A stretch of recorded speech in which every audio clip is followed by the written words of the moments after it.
Assalamualaikum warahmatullahi wabarakatuh.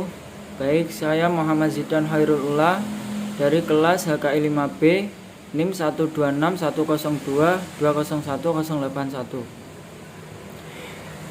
Di sini saya akan memenuhi tugas UTS dari mata kuliah Etika Profesi Hukum. Dan saya akan menjelaskan tentang materi Sistem Hukum Indonesia dan Hakikat Makna Etika.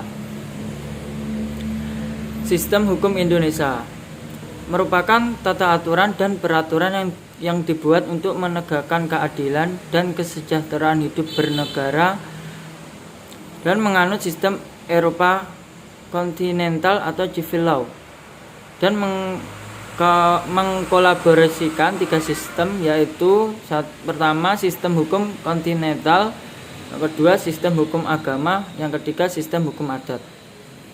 Kemudian peristilahan etika.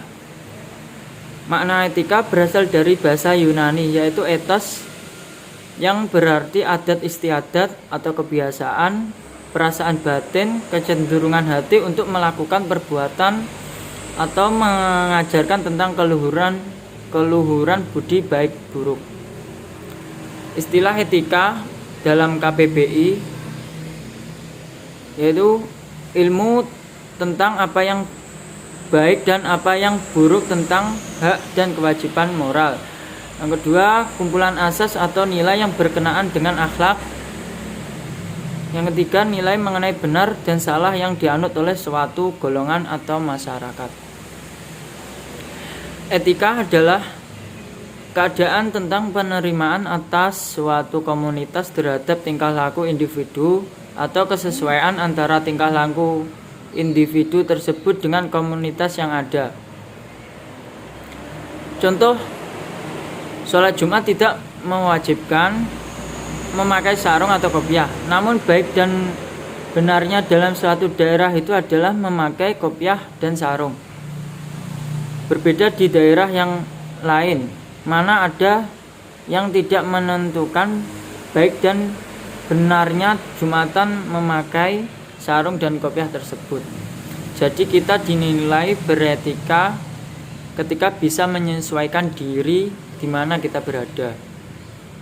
Kemudian objek etika mencakup perbuatan, sikap dan tindakan manusia. Kemudian hakikat makna etika. Hakikat makna etika yakni tertuju kepada hasil dari suatu tingkah laku yang dilakukan seseorang ketika berada pada komunitas tertentu.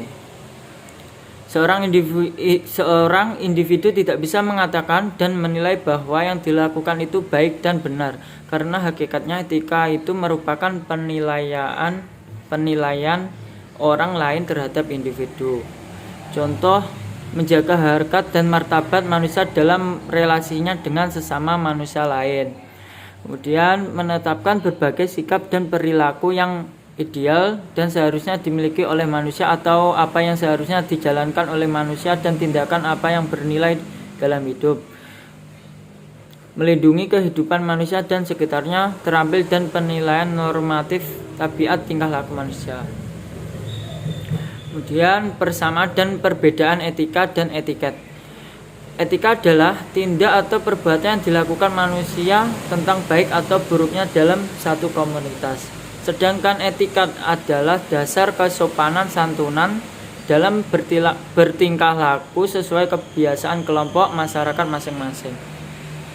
Persamaan antara etika dan etikat yaitu yang pertama, etika dan etikat menyangkut perilaku manusia. Yang kedua,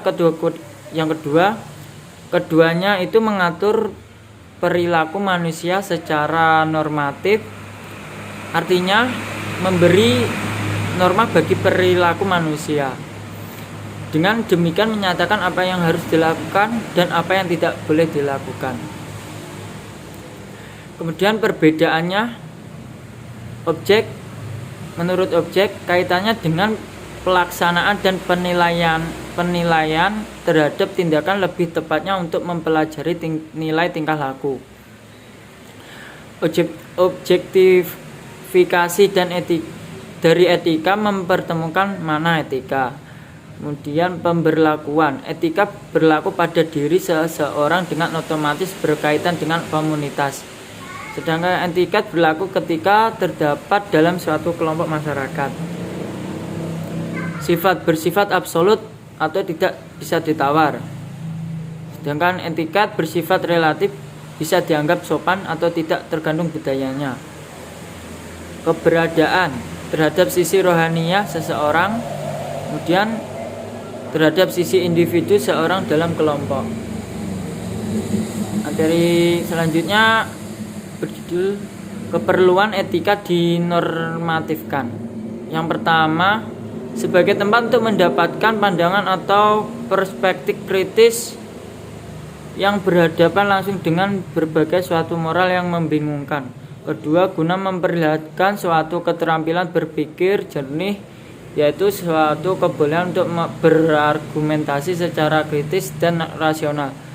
Ketiga, berfungsi sebagai pembeda mana yang boleh diubah dan mana yang tidak dapat diubah. Yang keempat, berfungsi menyelidiki suatu konflik atau permasalahan hingga ke akar-akarnya. Yang kelima, berfungsi untuk membantu sebuah konsistensi. Yang keenam, berfungsi untuk menyelesaikan konflik, baik konflik moralitas maupun konflik sosial lainnya dengan bentuk gagasan yang tersistematis juga kritis. Sekian dari penjelasan saya, kurang lebihnya mohon dimaafkan. Wassalamualaikum warahmatullahi wabarakatuh.